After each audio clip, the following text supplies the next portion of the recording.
From the U.S. Coast Guard gave an update to members of a House Transportation and Infrastructure Subcommittee on the progress of the organization's Polar Security Cutter program. The program, which has seen numerous delays, is intended to construct a heavy icebreaker vessel to maintain defense readiness and enforce laws among other services in the Arctic region. This is an hour and a half.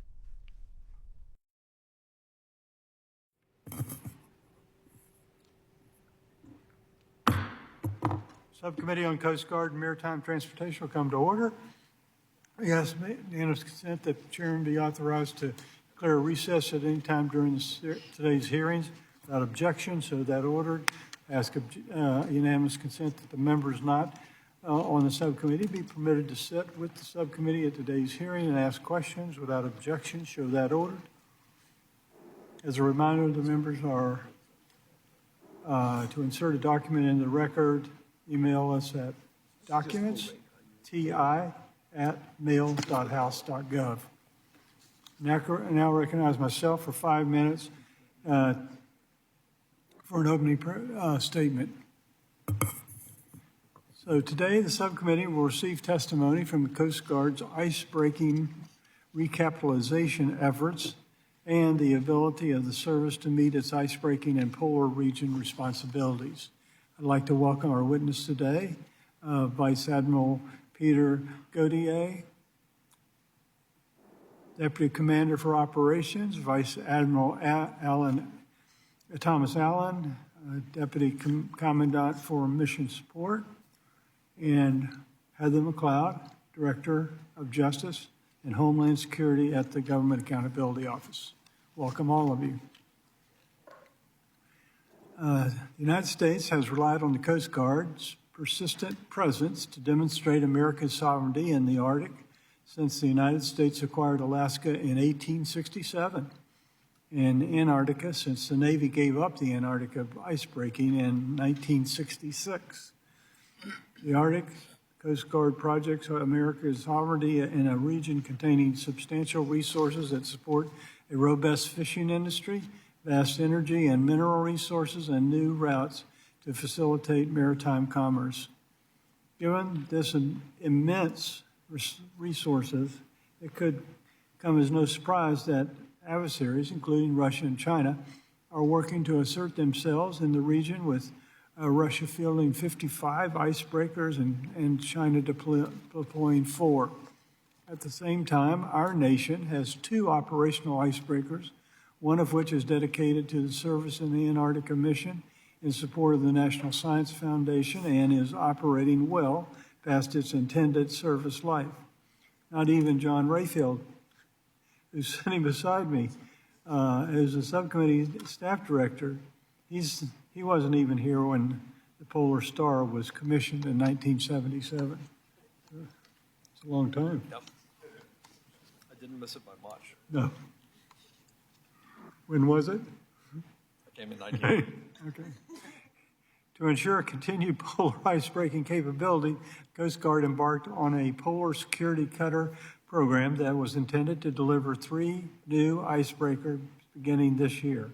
That timeline and associated cost estimates were unrealistic, and the Coast Guard has yet to approve final design for the vessel and is unable to provide Congress with a new timeline or a new cost estimate for the first vessel. I'm optimistic the progress being made at the shipyard under the new owner and operator, but it is well past time that the Coast Guard provide us a plan to acquire the needed vessels to carry out its polar mission and execute it. So, Vice Admiral Gautier, nearly a year ago, this subcommittee examined the service Arctic missions, and during that time, you assured us that the Coast Guard would provide a plan on how the service will acquire its new fleet of icebreakers. Nearly a year has passed since that took place, and we don't have a plan. I expect you and Admiral Allen to clearly articulate how you will acquire these vessels and what resources you require to carry out the Coast Guard's polar mission. I also note that nearly 2 months ago, the bipartisan full committee and subcommittee leadership wrote Admiral Fagan requesting an update on the progress towards the PSC program milestones, which the Coast Guard has stated it would meet at the end of the year. While the Commandant replied to the letter earlier this week, she failed to provide any meaningful answers to the questions. Accordingly, we expect to visit with the Commandant in person after the Thanksgiving holiday to discuss Coast Guard's continued lack of action. Outside our polar regions, the Coast Guard provides critical ice-breaking capabilities to give commerce moving safely to our Great Lakes and at the United States Northeast ports. These missions are critical. It's important to have the service have necessary assets to carry out these missions. To our witnesses, thank you for participating today. Thank you for coming. Really appreciate it. Look forward to hearing your testimony. Now I recognize the chairman, the former chairman, now the ranking member of the committee. You're recognized for 5 minutes. Thank you, Chair, for calling this hearing on a topic of great importance, our nation's ice-breaking capabilities. We could have just as easily called this hearing iced out, but whether we're iced out or snowed in, we're stuck when it comes to ice-breaking capability. There's never been a more important time for the United States to maintain and expand its leadership in the Arctic. The region is rich in natural resources, including 90 billion barrels of undiscovered oil, 30% of the world's undiscovered natural gas, and 1 trillion in rare earth minerals. Depending on who develops these resources and how, the Arctic could either challenge or accelerate the global transition to clean energy and transportation. In the last decade, we've all seen the rise of Arctic shipping routes. Over 400 ships transited the Northern Sea Route between the Pacific and Atlantic Oceans, a route previously impassable without an icebreaker. However, this activity has been dominated by Russian-flagged vessels, and both Russia and China have jockeyed for control of the region. In addition, the region hosts a $3 billion seafood industry, increasing tourism activity, and critical scientific research missions.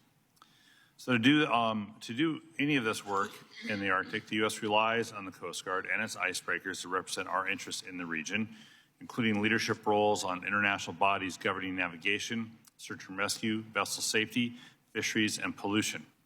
Icebreaking vessels are critical for the Coast Guard to effectively traverse the treacherous polar conditions, provide access for other stakeholders, and complete its missions in the Arctic. Our presence equals our sovereignty. However, decades of underinvestment have left the Coast Guard with only 2 ocean-going icebreakers, the medium icebreaker Healy and the heavy icebreaker Polar Star, which has already been extended far past its regular service life. In conjunction with polar icebreaking missions, the Coast Guard is charged with domestic icebreaking in 3 of its 9 districts. The Coast Guard also needs to expand its domestic icebreaking capability and infrastructure to support that mission. Plans to home port the polar security cutters in Seattle necessitate improvements to Base Seattle, as Base Seattle is a gateway for Arctic missions and supports critical maintenance. So all this is a contrast to Russia. Russia operates a fleet of 55 icebreakers, including 18 military icebreakers. China also operates a fleet of 2 medium and 2 heavy icebreakers, with more planned for construction. These nations have recognized the value of the Arctic and invested heavily in securing dominance in that region. So make no mistake, the U.S.'s growing fleet disadvantage presents an existential threat to our interests, our leadership, and our national security in the Arctic. That's why the Coast Guard is working to replace and expand its fleet of icebreakers, including an effort to acquire 3 heavy icebreakers through its Polar Security Cutter program. Originally, construction of the first cutter was scheduled to begin in 2022 with delivery in the mid-20s. Unfortunately, we have reached the mid-20s and the shipyard that won the contract has been sold. The design is only 60% complete, and the Coast Guard has not determined the delivery date or the final cost for the cutters. It's important to note that acquiring these vessels is no easy task. This is the first domestic construction of a heavy icebreaker in the U.S. in over 50 years, which only underscores the need for continued investment in U.S. shipyards and shipbuilding capabilities. Without a robust domestic shipbuilding industry, the Coast Guard will continue to face challenges acquiring any vessel. That's why it's critical that the U.S. recently, in fact yesterday, signed the Ice Pact, a collaboration between the U.S., Canada, and Finland to share information and technology and increasing the supply of icebreakers for our allies. Leveraging these international partnerships is crucial if the U.S. hopes to increase production, reduce costs, and rebuild its domestic shipbuilding industry. However, despite repeated requests from this committee, the Coast Guard has also not committed to a timeline or cost for construction of the first polar security cutter. So today's hearing is an opportunity for this committee to receive more information about the Coast Guard's plan to complete construction. I also look forward to hearing how the Coast Guard intends to improve its polar security cutter program, including addressing the GAO's open recommendations. Finally, Congress has to recognize the Coast Guard will require additional resources in future years to complete construction and to expand its icebreaking fleet in the Arctic. While the Coast Guard has received appropriations for 2 vessels, that funding is now unlikely to cover construction for the first polar security cutter. So, Chairman Webster and Ranking Member Carbajal, thanks for holding this hearing. I look forward to hearing from our witnesses, and with that, I yield back. Thank you, Representative. So, Mr. Carbajal, you're recognized for 5 minutes. Thank you, Chairman Webster, for calling today's hearing. The Coast Guard is the premier agency tasked with projecting sovereignty in the Arctic, which is a critically important mission. The region is slowly opening to all forms of commerce. The Arctic region has a $3 billion seafood industry vulnerable to overfishing and contains billions of dollars in natural resources. A U.S. presence is required to ensure safe and responsible development and the protection of resources and the environment. Unfortunately, the Coast Guard icebreaking mission is woefully under-resourced. The service's only 2 ocean-going icebreakers are well past their service life and often the victims of machinery casualties. This is simply unacceptable. I've had the privilege of seeing firsthand the capability of our Coast Guard icebreakers, and I understand the important service they provide to our nation. While recapitalization of the icebreaking fleet was identified as a priority almost 2 decades ago, we are still several years and over $1 billion away from the delivery of the first polar security cutter. As a result, the United States is missing out on the opportunity to enforce rules-based order and freedom of navigation in a geopolitically competitive arena in the Arctic. It's not simply about icebreaking. On the Great Lakes, the Coast Guard operates 9 icebreakers and only 1 is a heavy icebreaker. For the region itself, which is heavily dependent on commercial shipping, the need for more capable assets cannot be understated. 55% of the regional economy is dependent on key shipping channels, and 2/3 of domestic icebreaking operations happen on the Great Lakes. It is no secret that the United States has fallen behind the curve when it comes to the number of ice-capable ships in our arsenal and the time spent in the Arctic. This hearing today is focused on the need for the United States to invest in newer and better ships, more sophisticated technologies, and the capabilities to sustain the invaluable geostrategic presence in the region. While the Coast Guard has done as much as they can with only 2 ships, we need to give them the opportunity to do more, with more. I have major concern about the delayed PSC program and the amount of funding actually needed to just get 1 ship built. This is a far cry from the over 55 ships that are at our adversaries' disposal. From a national security perspective alone, this, again, is unacceptable. I want to be clear, the resources required to build, home port, and maintain polar security cutters are substantial. If Congress does not double the Coast Guard's budget in 2026, the service will either have to abandon the program, cease construction of offshore patrol cutters, or cut significant portions of its operations.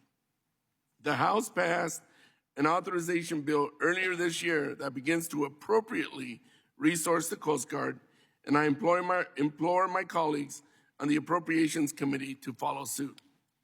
The service has proven time and time again that even in the face of ship casualties and little to no resource support, they continue to sail onward.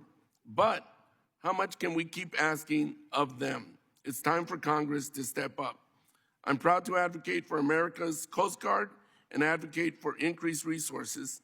I look forward to the testimony today and to hear about how Congress can better support the service. Mr. Chairman, I yield back.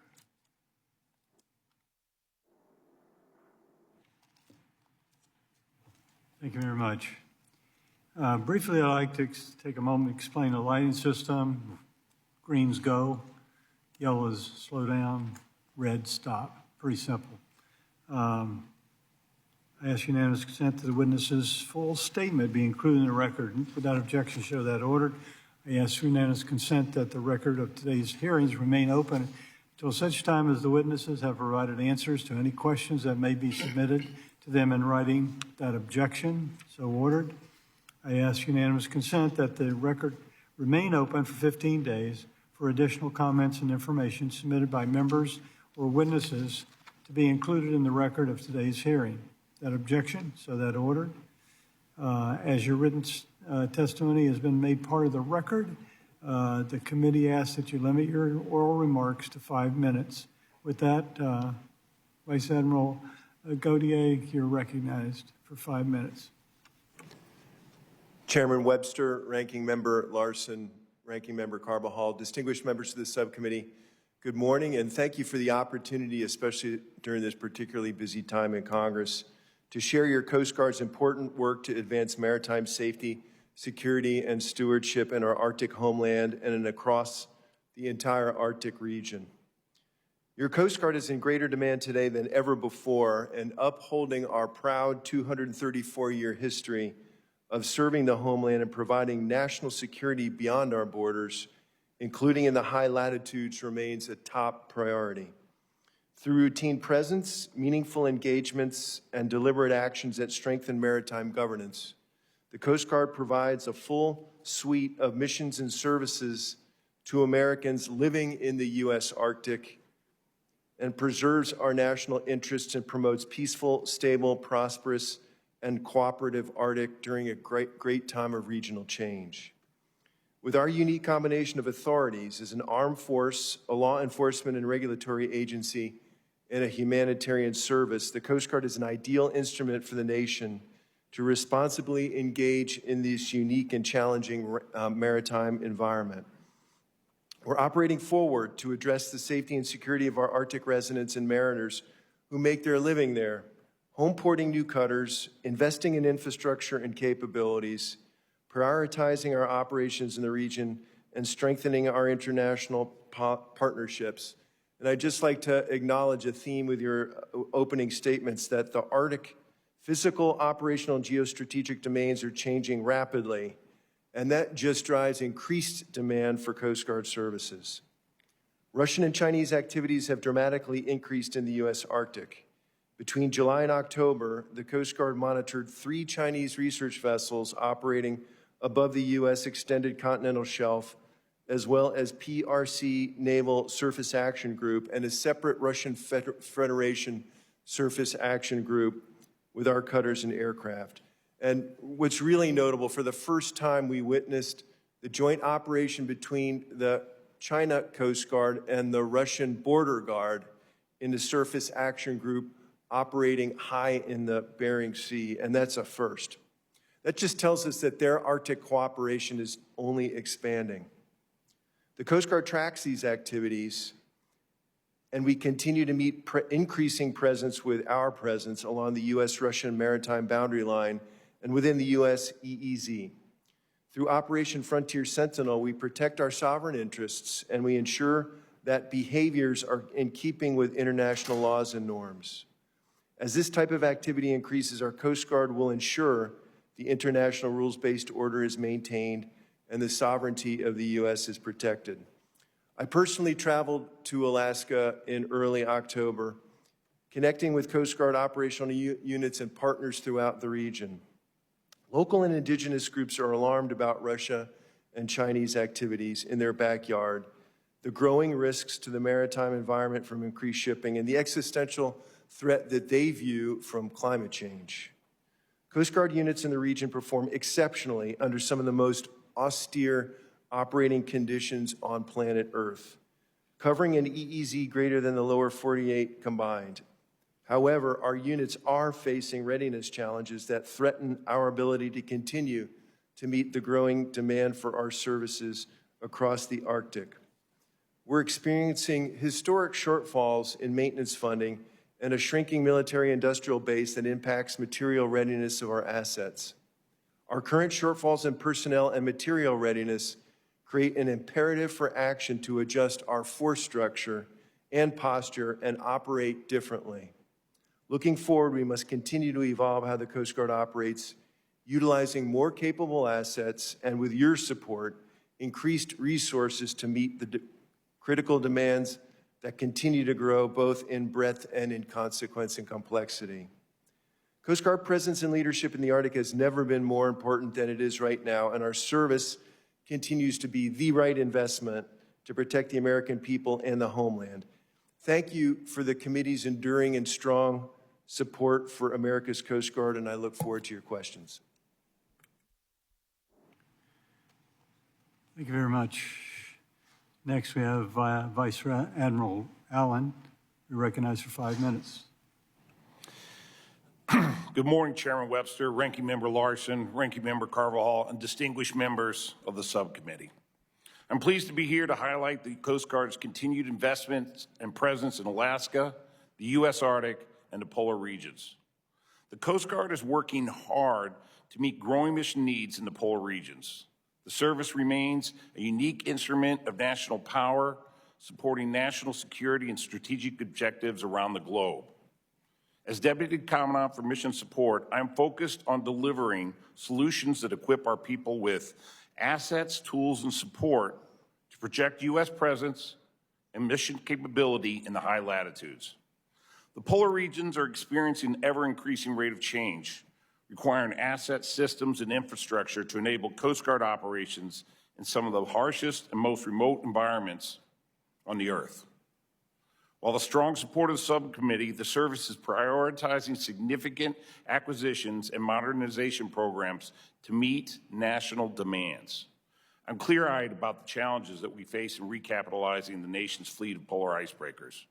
Put simply, polar icebreakers are the foundation of the U.S. operational presence, I say that again, presence and influence in the polar regions.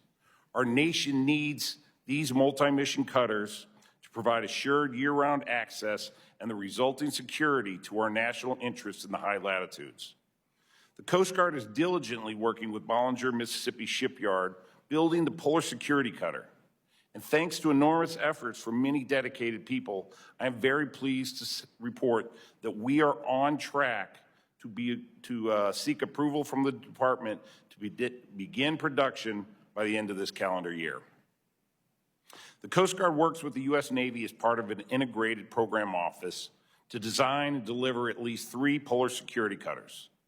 This arrangement leverages each service's experience and expertise in large, complex vessel acquisitions. The Navy's support is critical as the United States seeks to construct its first heavy polar icebreaker in nearly 50 years at a time when the demand for new maritime assets exceeds national shipbuilding capacity. We are working with our partners in the maritime industry base to address unique challenges in producing a large, complex ship like Polar Security Cutter. In conjunction with the prime contractor, we are nearing the end of a long and complex process to modify the contract, formalize costs and schedule requirements before production activities can begin. The Polar Security Cutter remains one of the Coast Guard's top priority acquisition priorities and retains the attention and focus of Coast Guard and Department of Homeland Security leadership. As we work to advance the acquisition, we are completing service life extension activities on Polar Star and planning major maintenance to address obsolescence and outdated systems on Healy. Additionally, we are moving quickly to acquire a commercially available polar icebreaker as part of our Arctic bridging strategy. While icebreakers are currently in the spotlight, our acquisition portfolio also includes the construction of national security cutters, offshore patrol cutters, and fast response cutters that already or will operate in Alaskan waters, as well as delivery of upgraded C-130 long-range surveillance aircraft, MH-60 Tango helicopters that are well-suited for the distances and challenges that operators face in that region. These efforts complement significant investments in shore infrastructure to support the service's full range of missions, including construction of home port facilities for the Polar Security Cutters in Seattle and a new home port in Juneau for the support of the future operations of the commercially available Polar Icebreaker. All of these investments are critical to ensuring Coast Guard presence to safeguard America's interests as an Arctic nation, as well as protection of the people, traditions, and resources of Alaska. I appreciate this subcommittee's continued bipartisan support, and I look forward to our continued work together on advancing these critical efforts in the high latitudes. I look forward to your questions. Thank you. Thank you. Ms. McLeod, you're recognized. Chairman Webster, Ranking Member Larson, Ranking Member Carbajal, and members of the subcommittee. Thank you for the opportunity to be here today to discuss GAO's recent work on Arctic operations. As an Arctic nation, the United States has substantial interests in the region. Warming temperatures and melting sea ice have opened new shipping routes, and U.S. adversaries have taken note.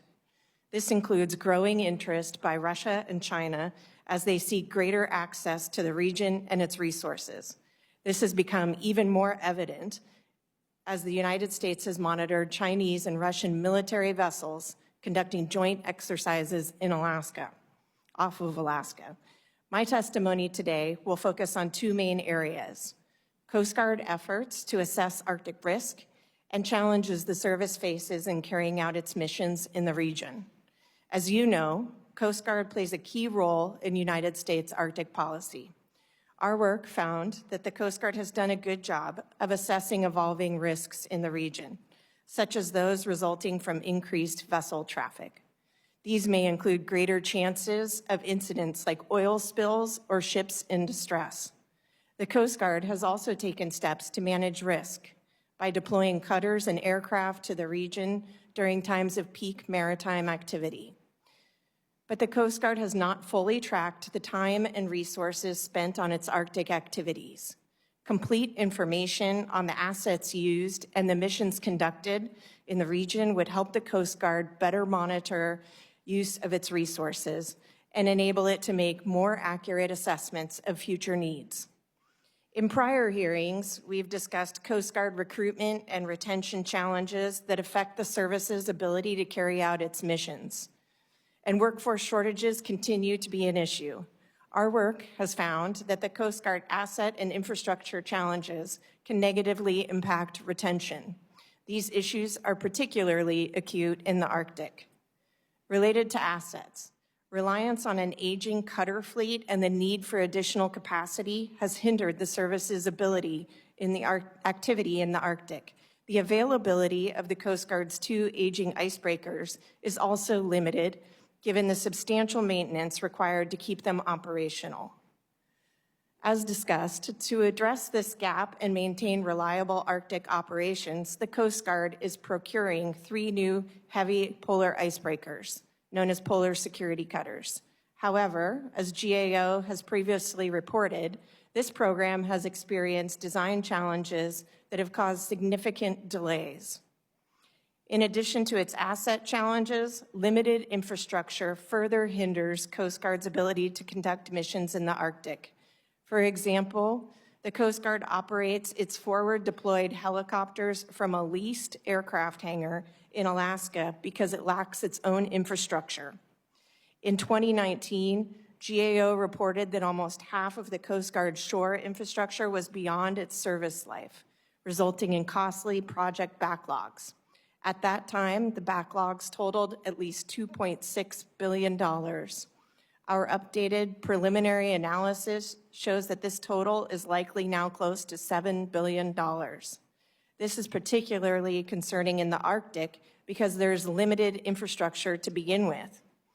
Further, given competing demands of managing the growing backlog while replacing its aging assets, The Coast Guard will likely face challenges carrying out its Arctic missions, including assisting efforts to counter Russia and China's activities in the region.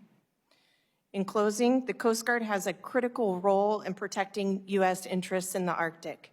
It faces growing responsibilities to manage risk to maritime security and national security.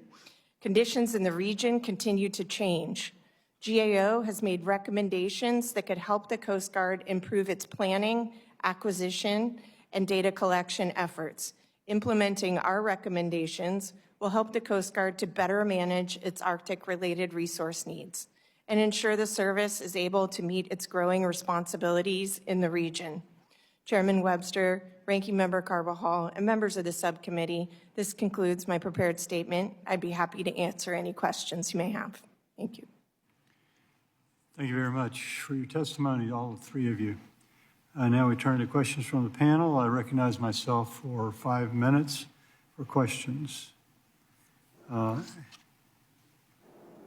Admiral Gautier, Russia has 55 icebreakers, and China, which is not even an Arctic nation, has 4 and more on the way. For a foreseeable future, we have 2, and hopefully a third if the Coast Guard can find or acquire a commercially available icebreaker. How do you mismatch in capabilities impact of the Coast Guard's Arctic operations, and how can the service effectively project sovereignty and protect our nation's vast resources in the Arctic when confronting increasing aggressive behavior by China and Russia? Chairman, our ability as United States Coast Guard and as a nation to do the things that you described, to project our sovereignty and assure our interests are met, we like to say that presence equals influence. You have to be there physically in order to assure our own sovereignty. That requires, for the United States, a surface presence, which means icebreakers in terms of getting access to ice-covered, ice-filled waters. Now, with regards to the difference that you described, Russia having 55 icebreakers, PRC having 2 medium and now 2 recently constructed light icebreakers, we're concerned about the growing gap between the United States Coast Guard's icebreaking capability and our competitors' capability, especially as we see them operating more often and more often together in Arctic waters. This is why it's so important to have your enduring support for icebreaker growth and what we've described in our fleet mix analysis to having 8 to 9 Coast Guard heavy and medium icebreakers as a mix, so we can be present to shape the international rules-based order, to check our adversaries when they do wrong, and to make sure that our national interests are met. Thank you for your answer. I'm hoping that there's also coming with that 9 necessary vessels, some sort of timeline. We really appreciate it. Admiral Thomas, as I mentioned in my opening statement, this subcommittee was told nearly a year ago that we would soon reserve a plan to procure the service's much-needed fleet in PSCs. To date, we have yet to see such plan, let alone a cost estimate or timeline or first vessel in the fleet. On September 26th, the committee sent a bipartisan letter asking that by November 15th,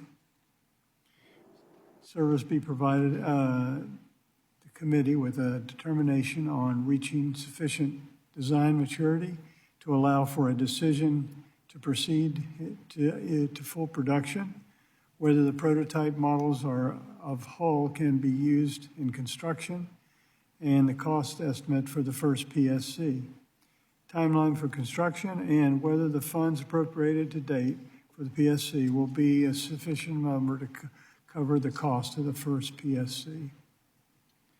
These are all items which service has said it will provide by the end of the year. Unfortunately, the response we've received ahead of this hearing did not provide any meaningful answers to our questions. Actual metrics and data. Are you able to share today to assure us that PSC program is moving forward. When will you be able to communicate and update the timeline and the cost estimate? Sir, thank you for the question. I think in June, we came and saw this committee. We said by the end of this calendar year, we would be back to say we are moving forward with a production decision through DHS. I am still confident that that is where we head. Right now, we had a final critical design review at September 23rd. When we got there, Bollinger Marine Shipyard is doing incredible things to raise the percentage of completion of our design. We are over 80%, and that was as of September 3rd. I think we're going to have our procurement readiness review in November, and we're going to see that we're even further. We're continuing to negotiate with them on cost.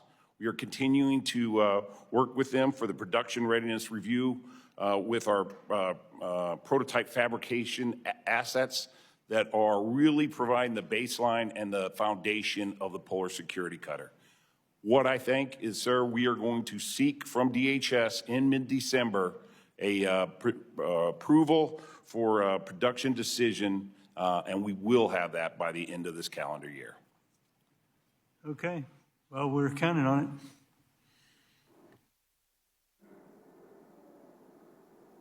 Time has expired, so let's see. Mr. Larson, you're recognized for questions. Thank you, Mr. Chair. Admiral Allen, where's the planning, funding, and construction of Base Seattle project currently stand, and how's Coast Guard continuing to engage the relevant stakeholders there? Sir, thank you for that question. Seattle is going to be a very important launching point for our Polar Security Cutters to do the missions we need within the Arctic and Antarctic. Right now, we were able to receive $100 million in 2024. We are completing our environmental impact statement for how we would put those Polar Security Cutters in at the base there in Seattle, working with the ports of Tacoma and ports of Seattle. That will be out in the Federal Register this Saturday. In addition, we are working to put out a record of decision and then looking at the $180 million that we think we need in fiscal year 25 to keep this project going. It's going to be expensive to bring these new cutters into a very compact area and put them where they need to be with the infrastructure support that they need to make sure that they're ready to go, as we talked about, with 8 to 9 of them over time and continued presence up in the Arctic and Antarctic. Is this a DEIS on Saturday? Yep.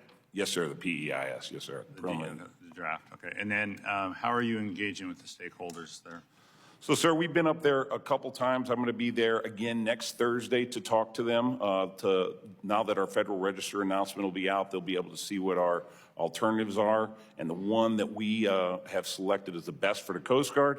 But we know that this is a negotiation, and we know this is a partnership. So we're going to be working closely with them to figure out the best way forward, not only for the Coast Guard, not only for the nation, but the Port of Seattle and the Port of Tacoma.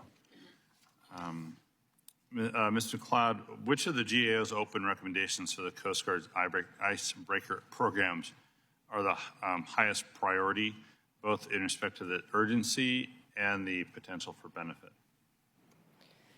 GAO's multiple recommendations regarding the Polar Security Cutter are very important, especially at this time. Key to one of our recommendations would be that this design stability is reached before construction of the Polar Security Cutters to avoid future cost increases. How has the Coast Guard and the Navy partnership worked? The whole idea of having the Navy be part of this was to bring the Navy's experience into the design, the development, but it doesn't seem to have worked as planned. GAO has reported that, the partnership between the Navy and the Coast Guard has worked well for these procurements. I think that there's a range of reasons for the delays, from contractor to Coast Guard acquisition and experience. But the partnership itself seems to be working well and has benefited the Coast Guard.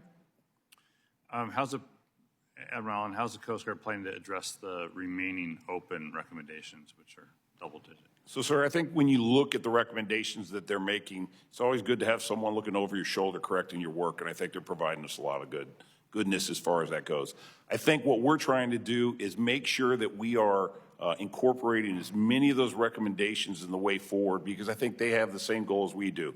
Do we have schedule right, and do we have cost right? And the more we can do up front, that'll allow us to stop going over budget or over a time schedule. So we're looking at each one of those. I think we're trading off and on what those percentages are. I don't think we'll be at 100% when we finally get to full design, but I think when you look at where we're at and how we're going and how we're building these polar security cutters, we will have substantially complied with the recommendations that GAO is making. Well, it was noted earlier that the last one was built before John Rayfield joined this committee. I'd like to get the next one built before he leaves the committee. Sir, we are barreling ahead to make sure that he sees one of these. Thank you. With that, I yield back. Thank you. Thank you, Representative Larson. Mr. Bevin, you're recognized. Thank you, Mr. Chairman, and thank you, witnesses. Appreciate you being here.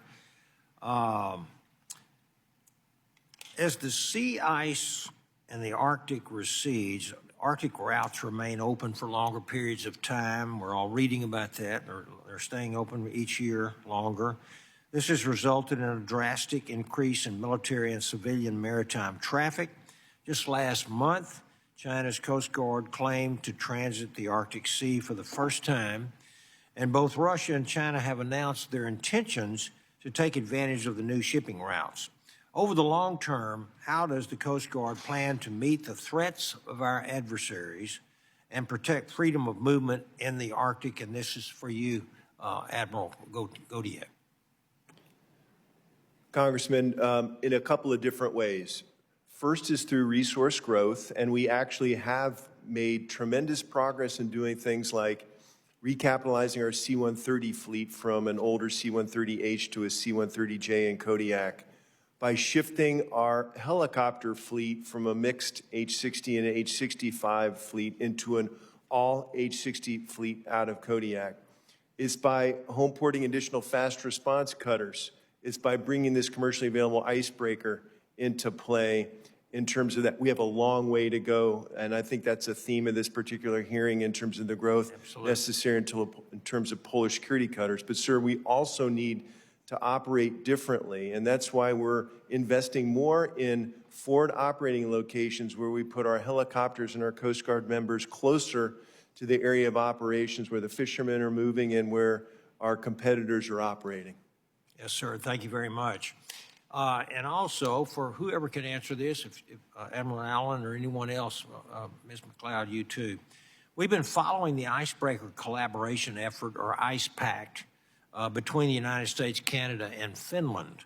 And I understand just yesterday our nation signed a new memorandum of understanding on icebreakers. In yesterday's press release, I saw the memorandum of understanding included, and I quote, the exchange of knowledge, information, and resources in each of our countries.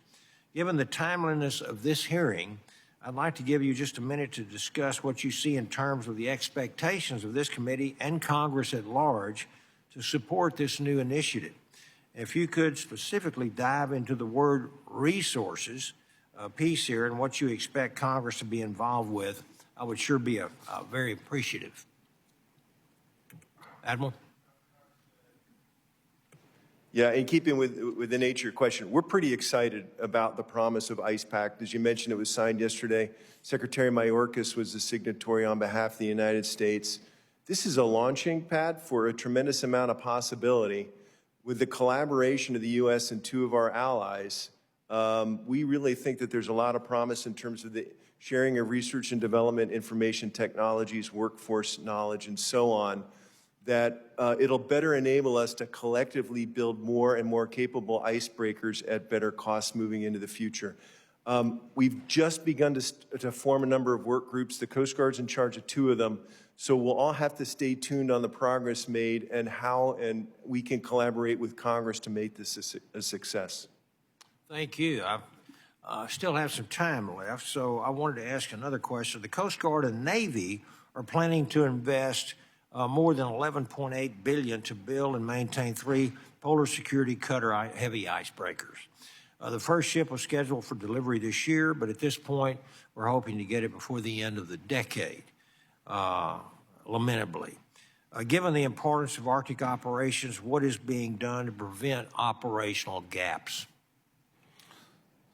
So, sir, I'll just say, reiterate, we are looking forward to making an announcement to Congress by the end of this year that we are moving forward with production on that polar security cutter. But as you say, we've got to deliver that in 2030.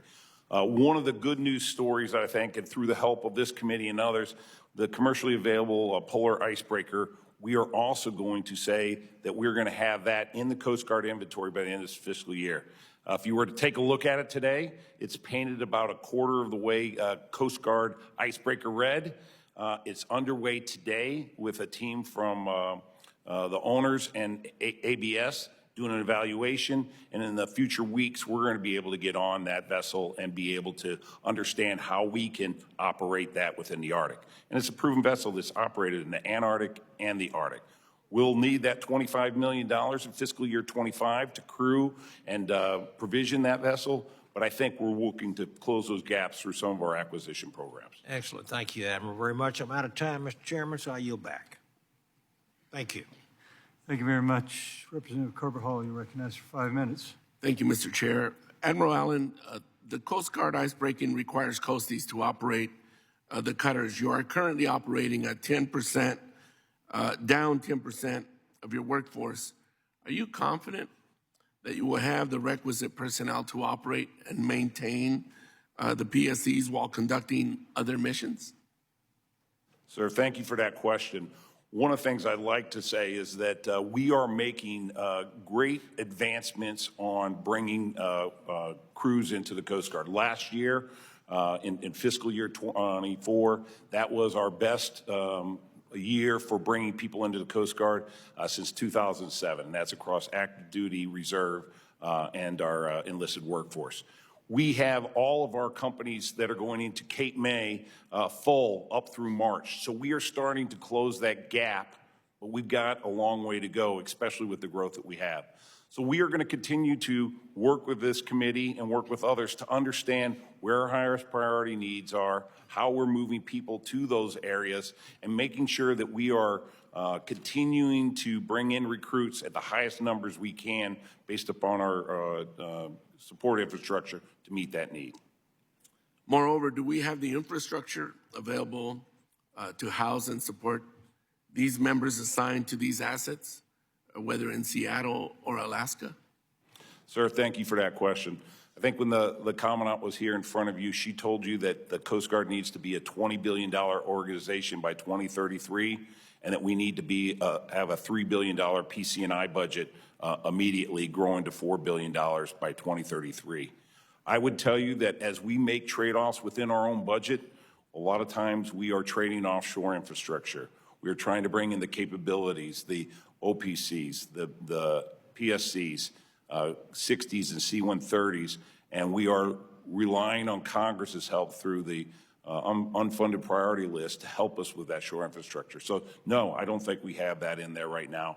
And I think that that's important to our people. I just was a district commander in a recent job, and I would go out to our stations that are falling apart and watch as we're losing crew members to the local fire department, the local police department that had just upgraded their facilities and assets that they're using. Thank you. Ms. McLeod, while we have discussed several factors that have delayed the Polar Security Cutter program, we cannot ignore that this is the first attempt to construct a heavy icebreaker on U.S. soil in over 50 years. Undoubtedly, our underdeveloped shipbuilding industry has also challenged the Coast Guard's efforts. How can Congress continue to invest in our domestic shipbuilding industry so that it can best support the Coast Guard's icebreaker programs? And how's that partnership with the Navy going? Sir, I think as you look at that partnership, we need that partnership, but more importantly, we need that national industrial base to increase in size. It needs to be not an investment on individual ships, but an investment on how we're doing that across the nation. Thank you, Admiral Allen, but that question was directed to Ms. McLeod. I apologize if I... For sure, there's been a lack of U.S. shipbuilding experience that has definitely contributed to the issues that we're discussing today. It's something that we continue to look at, the types of experience that can be leveraged here in the United States going forward. Thank you, Mr. Chair. Actually, I have a little bit more time. Admiral Allen, back to you. Budgetary decisions associated with the procurement of icebreakers cannot be made in a vacuum. The maintenance backlog of your shoreside infrastructure is growing at an alarming rate, affecting the housing, workstations, docks, and shoreside facilities needed to home port PSCs. What will happen if Congress and the Coast Guard do not address the shoreside infrastructure backlog? Sir, thank you for that question. When you look at the Coast Guard's shore infrastructure, we're a $24 billion organization. We should be investing $500 million to $1 billion in that infrastructure every year to make sure that it's maintained at a modern standard to support our people. Without it, we watch people making decisions because they're living in facilities that they aren't proud of or can't do their mission. We're watching as we're putting more and more of our maintenance dollars into facilities that are failing that should have been replaced long ago. So I think it's a very important part for us not only to look at the assets that we're bringing on, but the shore infrastructure to make sure that it is in line with the expectations that people would have where they want their sons and daughters serving. Thank you. I'm out of time. Mr. Chair, I yield back. Thank you, and Mr. Rizzo, you're recognized for 5 minutes. Thank you, Mr. Chairman, and thank you to all our witnesses for being here again. And Admiral Allen, it's good to see you again. Appreciate all of you very much. As we focus on the Coast Guard's icebreaker recapitalization efforts and their abilities to meet the needs, I want to place an important emphasis on our adversaries, Russia and China, and the threat that they pose. I'm proud of what Bollinger Shipyards has stepped up to the plate to help service and meet its goals and combat our adversaries. Bollinger's commitment to building the first U.S.-made heavy icebreaker in over 50 years underscores their dedication to national security and creating jobs here at home. When Bollinger acquired V.T. Halter, the latter had amassed $250 million in losses on the PSC program. Fast forward to today, Bollinger has invested over $100 million in Mississippi, and the returns have been almost immediate. Bollinger has also expanded its Mississippi workforce by nearly 50%. Its new construction workforce in Mississippi alone has more than doubled. Future success will require strong coordination, flexibility, and a willingness to solve problems as they arise. Effective and realistic planning, budgeting, and funding allocations are going to be critical for the success of shipbuilding programs.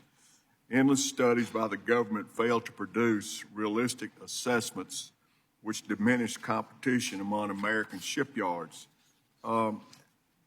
Admiral Goche, as we say it in Mississippi, I want to discuss some of these funding, these efforts.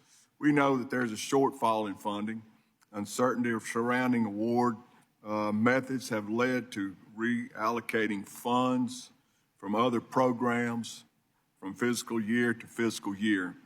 This cycle further destabilizes the domestic maritime industry. Why did the Coast Guard not request funding for the PSC program in 2025? Congressman, if it's all right, it's probably better for Admiral Allen to answer that question. So, sir, I think the reason we didn't request in 2025 is we are looking to get ahead of the curve. Right now, we have the money we need based upon the progress we make.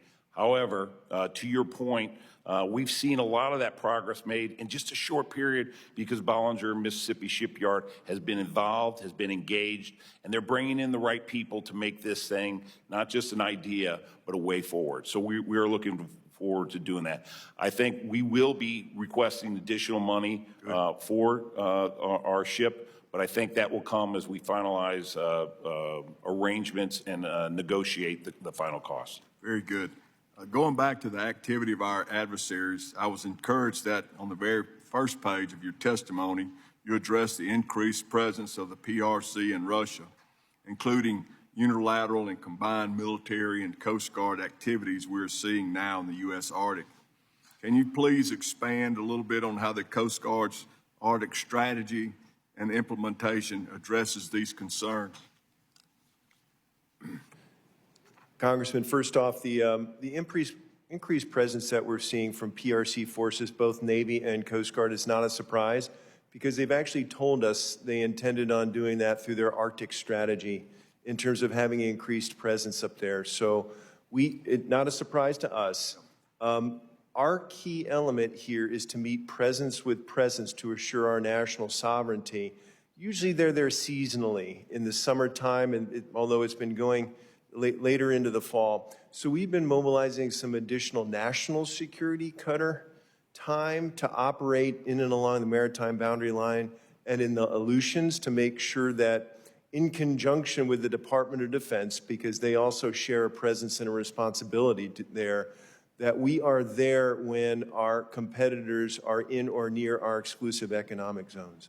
We also overfly as well with our Coast Guard aircraft out of Kodiak. Very good. What would you say to those who raise concerns that the plan does not include key metrics such as performance measures or time frames for action items? Are these tracked anywhere? Yeah, we support the findings in that regard that GAO put in their report, and we're taking steps to address that. I'll just say that in some of these elements are enduring, and many of them are dependent on factors outside of the Coast Guard's purview in terms of, say, budgeting certainty and so on. But in large part, we are making substantial progress across those lines of effort that we've put into our implementation plan for the strategy. Thank you, and I appreciate all of your hard work. We have total confidence in the United States Coast Guard, and as long as I'm sitting here, we're going to continue to support you. And with that, Mr. Chairman, I yield back. Thank you very much. Mr. Garamendi, you're recognized for 5 minutes. Thank you, Mr. Chairman. This is tiresome. We've gone round and round on this for more than a decade, and we still are looking at another half a decade at the best to get a heavy icebreaker. The GAO report, unfortunately, doesn't get into the details of why we are so far behind and into the intricacies of the Bollinger's successes and failures. We need to know that. The other, I think, Admiral Gaudier, you said something, it sounded like budget. I think you used that word. That's money and the appropriation. The bottom line here, I'm going to ask you guys, is there a national security threat in the Arctic as a result of the inability of the United States to have a presence in the Arctic? Congressman, we have not failed as a United States Coast Guard year in and year out to have assured presence with our Coast Guard assets. Cannot guarantee that moving forward as adversaries' presence increases, as the conditions of our current 2 icebreakers age, and until we get recapitalized new cutters in the theater. So this year, or this last summer, your answer is it was not a threat to our national security. You're able to have the necessary presence.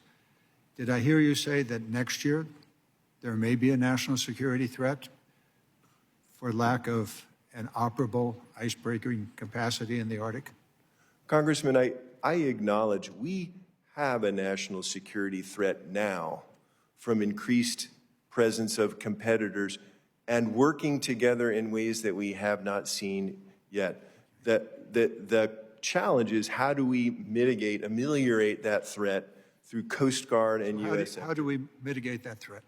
I'm sorry? How do we mitigate that threat? By being present with our assets. Can we be present given the present icebreakers that we have?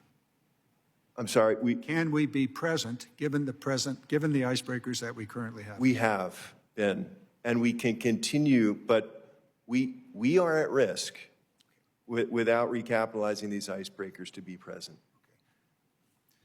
To recapitalize, have you given this committee the specific number of vessels or icebreakers that we need and when we need them? The Coast Guard believes that we need 8 to 9 icebreakers. When do you need them? As soon as possible. That's not an answer. When do you need them? Tomorrow? Next year? When do you need them? We have a sense of Listen, what I'm trying to do is to put on the record here that we got one very serious national security problem. Don't dance around. The fact of the matter is we will not have a presence in the Arctic. We know where the Polar Star is. Eventually, you're not going to be able to cannibalize other icebreakers to maintain the Polar Star. The bottom line here is there is a national security threat of great significance as a result of the inability of the Coast Guard to have adequate presence in the Arctic. Do you agree or disagree with me? I agree. Very good. Now, what does it take? 8 to 10 icebreakers, of which 3 are heavy icebreakers, which will probably be able to be delivered sometime around 2040. Is that correct? It's going to take a long time to produce that. A long time, a decade, minimum of a decade for the first one. And then who knows for the next 2 and third one. Bottom line here, and this is really for us, we have continually underfunded the Coast Guard icebreaker program. Continually.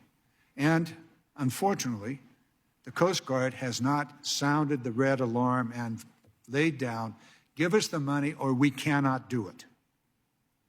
So we're going to have to come forward here with the money necessary to do it. The question is, can it be built in the United States in a timely manner?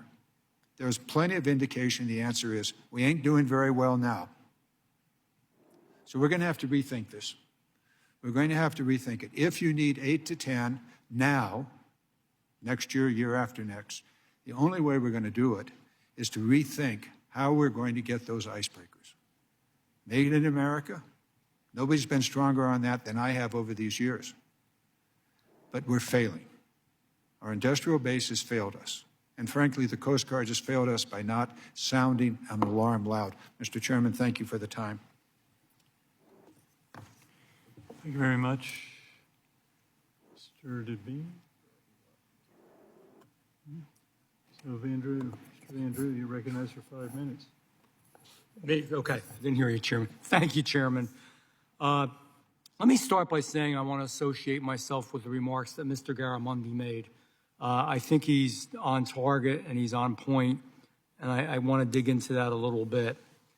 You know, in most areas, our military is well positioned to protect our homeland and our allies abroad. There does seem to be an alarming gap in the Arctic Circle, and I think you would all agree with that. Quite frankly, I think most Americans would be surprised how big the gap is when you consider that, you know, Russia alone has 55, am I correct? 55 cutters, and we have at most 2, correct? That's unbelievable, just that statistic alone.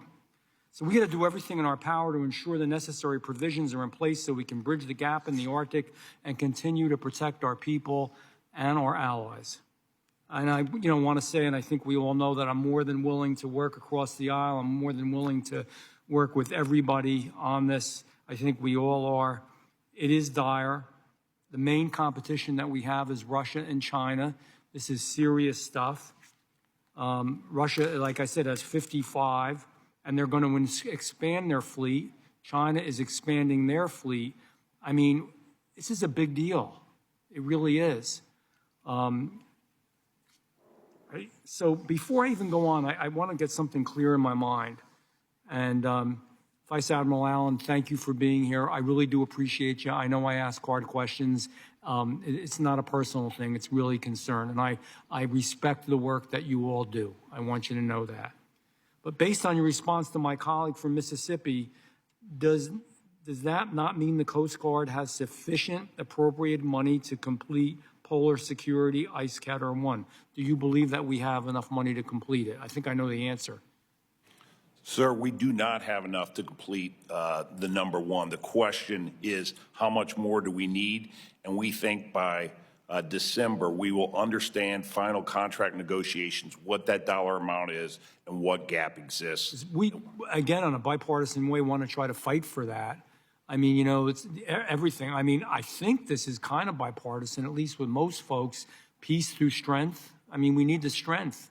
And it's scary to me. I don't know that we have the strength there, regardless of all the other things that you're doing. And Vice Admiral Gaudier, I did listen to what you said, and I appreciate those things. But we don't have the money, and we've got to start. The way this place works is making the request, putting in for it, advocating for it, fighting for it, so that you get what you need.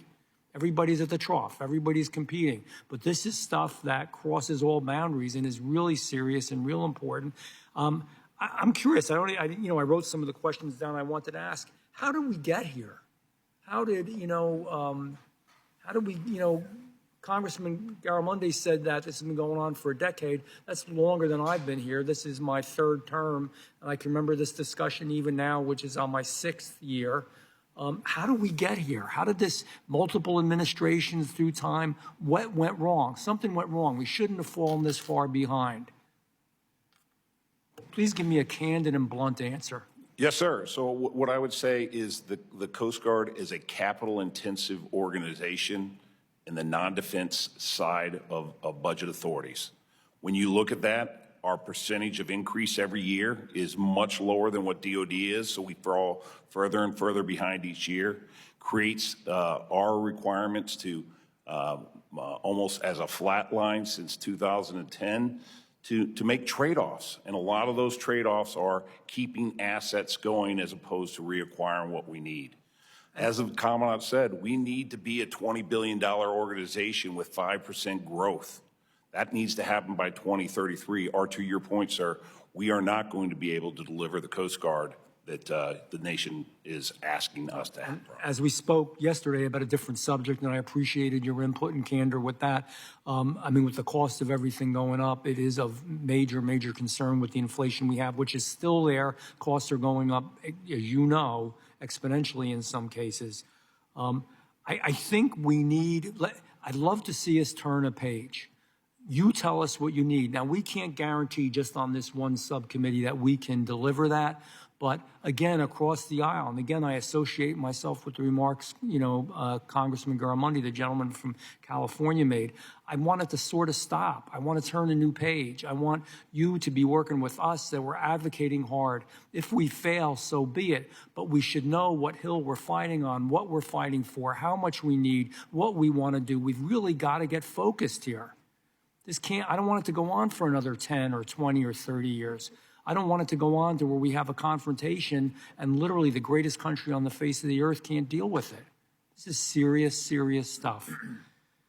Ms. McLeod, can you highlight the strategic advantages that Russia and China have over the United States when it comes to these assets? I know you know your stuff. I know you've done it already, but we just want to hear it again. Quantity of icebreakers, in short. Assets in the Arctic. You know how heartbreaking that is for me to hear America, the greatest country on the face of the earth, and let's call it what it is behind. We're behind. We're behind Russia. We're going to be behind China. Maybe we are already. I don't know. And I don't want that to get worse. I don't think any member here wants it to get worse. It's important stuff. I guess I've used up my time. I appreciate your service. I really do. And I'm not blaming you, but I'm blaming the process. We absolutely have to do better on this. I don't want to look back someday. You know, you worry about your children, your grandchildren, your great-grandchildren. Man, we lead. We're America. We don't want to fall behind. With that, I yield back to the chairman.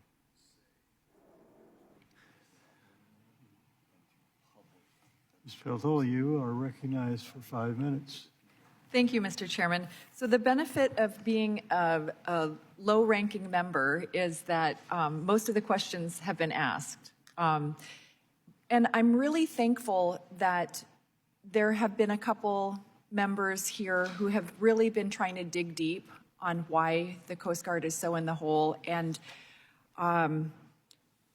my reluctance to talk about this is, why would I want to disadvantage the United States even further by putting on the public record our vulnerabilities?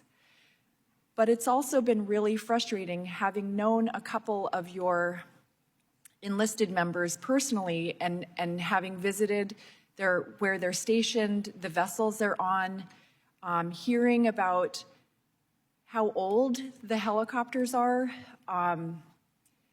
It's frustrating because I've been in this committee when Representative Carbajal has been like begging you, the Coast Guard, to give us a list of what you need. I mean, like, we're standing on the tables, jumping up and down, saying, how can we help you? And wanting you to stand up on the tables and jump up and down and shout back how we can help you.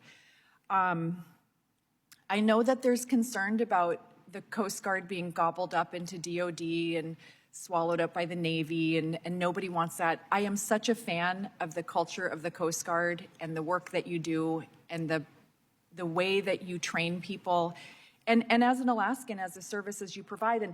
And this is a really interesting committee, and given that I probably won't be here after December, it seems like, why would I stick around to ask questions? But since this is about the Arctic, and I'm the one member on this committee from the Arctic, I am curious, how are there 11 icebreakers in Michigan in the Great Lakes, which are not Arctic or polar, and we're going to get one coming up someday soon for Alaska? And how does Alaska get more resources? And one of the things I will say is I'm very hopeful that, since there won't be any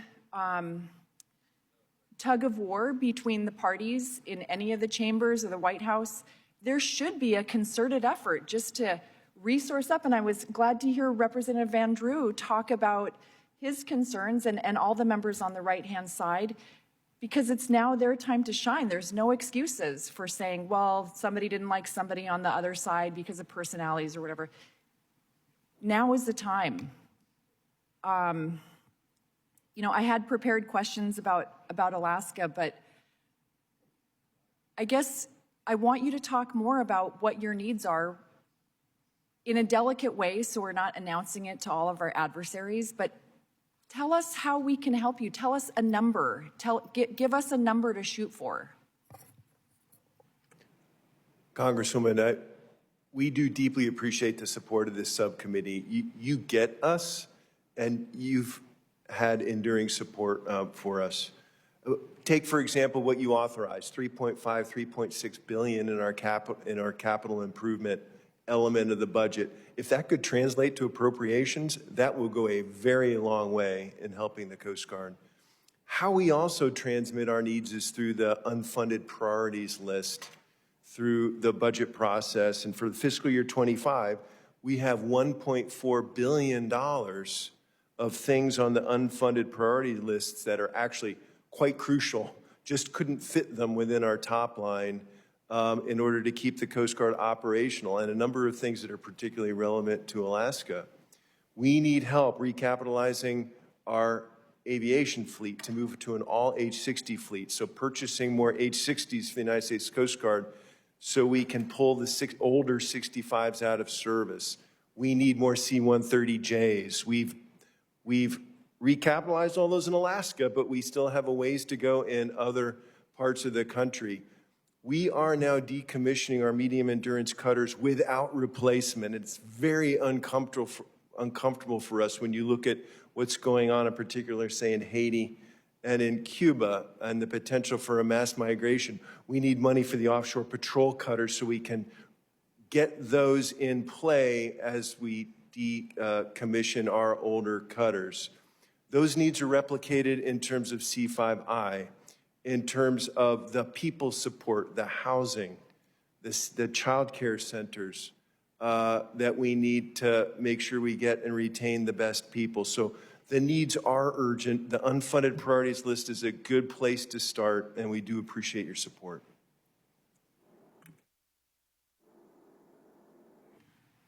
Okay, General Lee yields back. Oh. So, Mr. Graves, you're not a member, but you're recognized. 5 minutes. Thank you, Mr. Chairman. And all the coasties here, admirals, and excuse me, all the folks behind you, want to thank you for being here and appreciate your service.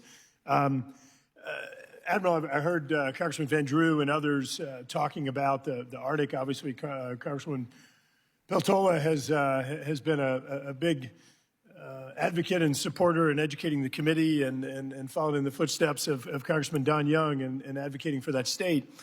You know, the reason that we purchased Alaska was, largely the geography as well as the natural resources, and the abundance of that state is profound and just critically important. And I think as we've seen in recent trends, the importance of that region strategically grows.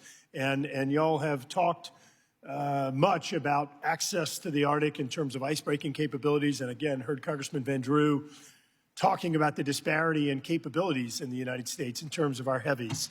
I believe the Healy being the medium, and the awful shape that we've allowed both the Polar Sea and Polar Star to get into without having a replacement. And now we're moving forward on that.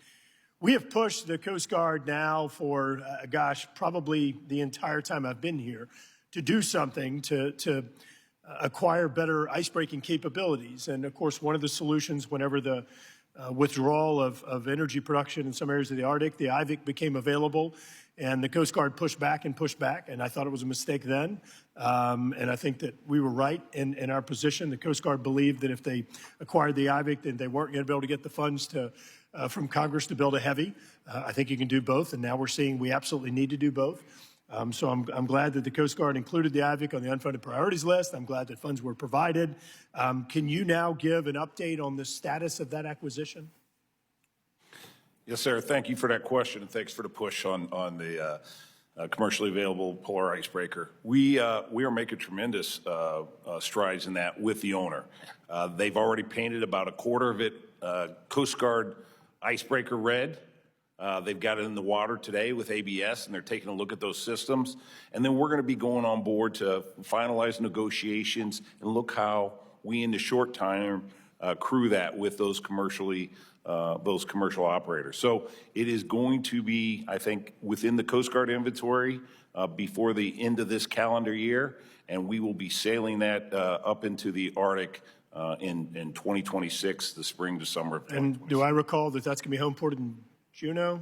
Yes, sir. We're looking to home port that in Juneau. Of course, there's a big delta there right now because the pier that it's been provided is an old NOAA pier and needs a lot of maintenance and a lot of work. But we're going to strive to make sure we at least have the presence of that vessel up there. Great. And Admiral, I appreciate the update. I'm doing this from memory, which means I may be a little bit off. But as I recall, the Coast Guard had identified some mission capability gaps in regard to the vessel. It was designed while providing heavy access. It was designed to provide a little bit different mission. Can you talk a little bit about some of the mission capability work that needs to be done in order to sort of operationalize that vessel? Sir, thank you for that question. I think that's an important change in how we're doing business with this one, right? Before we usually go through and develop a long list of requirements and then build to meet all those requirements. This time we're taking a vessel that's successfully operated in the Arctic, successfully operated in the Antarctic, and we're going to get on board and try to understand what capabilities it has and how we can use those to make some of our needs, not only with presence on presence as we look for sovereignty up in the Alaska area, but also to bring on additional missions where we think we need additional capacity. We're not sure how that is. We know that we need that vessel. I don't think we're looking to make tremendous investments in that vessel going forward. We just need that for presence and to be able to operate. Great. Thank you very much. Last question, just because I got a little bit of time left. Congressman Van Drew again cited the disparity in icebreaking capabilities between the United States and other Arctic nations, and including other non-Arctic or Arctic wannabe nations. Could you just talk a little bit about the importance of domestic shipbuilding capability and how that helps to capitalize or address the Coast Guard's needs? Yes, sir. Thank you for that. We down in the Gulf region, we've got a bunch of shipyards that are building Coast Guard cutters right now. We've got 2 shipyards that are building OPCs. We still are building NSCs. We're starting to build a WCC, and we got the PSC. What we know is that the need that the nation has from our industrial base is outstripping the capacity that it has. We need help with that. Thank you. I know I'm out of time. Just one closing comment, Mr. Chairman. Admirals, I want to just really emphasize something. I went round and round with the previous commandant, won't get into names, about the flaws in the approach on the OPC. And we've all seen we wasted hundreds of millions of dollars in an extraordinary amount of time. I think we're now seeing another lessons learned on icebreaking capabilities. And I don't even want to go back to Deepwater. I strongly want to urge, as we move forward, look, all of us are huge supporters. You have an extraordinary mission, and you guys are Swiss Army knife of the sea. We say it all the time. I really hope that moving forward, that we apply the lessons learned to both successes and failures, because, as Admiral Gautier noted, we've got to make sure you have the capabilities and the resources that you need to do your complex job. Thank you. Yield back.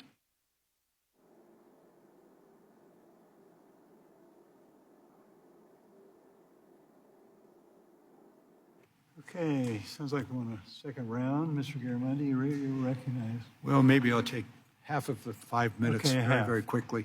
Admiral Gautier, you, in your testimony just a moment ago, really came to what we need. And that is you talked about the unfunded priorities. It is absolutely essential that you give to this committee the obligation to meet the needs of the Coast Guard. I understand the organization you're working in is difficult, but you've got to be very, very clear with us. The unfunded requirements, why are they critical? We've talked around here back and forth on this. The Arctic is one. In response to our Alaska rep, you began talking about shoreside issues. You've got to make that clear to us. Don't be shy. Don't be timid. Your needs, the needs of this nation that are carried out by the Coast Guard will not be achieved unless the Coast Guard comes to us with clarity and the argument, give us the money or else we will fail to address the challenges in the South Pacific, the challenges in the Caribbean, the challenges in the Arctic. You've got to do that. I want you to be bold. I want you to take the risk of challenging us. And then the problem is ours. In the 10 years, 14 years I've been wrestling with this, the Coast Guard has never said, if you fail to give us the money for these activities, we cannot do our job. And this national security cannot be achieved. So I'm challenging you. Challenge us. Don't dance. Come very clear. If we do not have the money for the 8 to 10 icebreakers now or next budget year, we will fail to achieve the necessary presence in the Arctic. Similarly with the other parts of the world. And it's time for us to realize that you are carrying out activities for the Department of Defense for which you receive no money. The Persian Gulf. The Houthi missiles are delivered by ship, or dhows or whatever. The Navy can't board them, so they call you. Challenge us. Give us the facts, give us the truth, give us the failure if we fail to fund you. That's our problem. I yield back.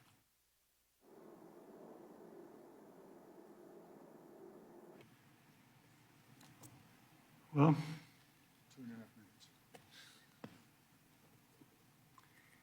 it was a great finale. Sir, got it and support it. Great. Okay, well, that brings us to an end to this hearing. It concludes the hearing. We thank you for coming, presenting, answering questions. We just want to get ships built. That's all we want to do. Tell us how to do it. We'll get the money for you. Thank you so much. Meeting adjourned.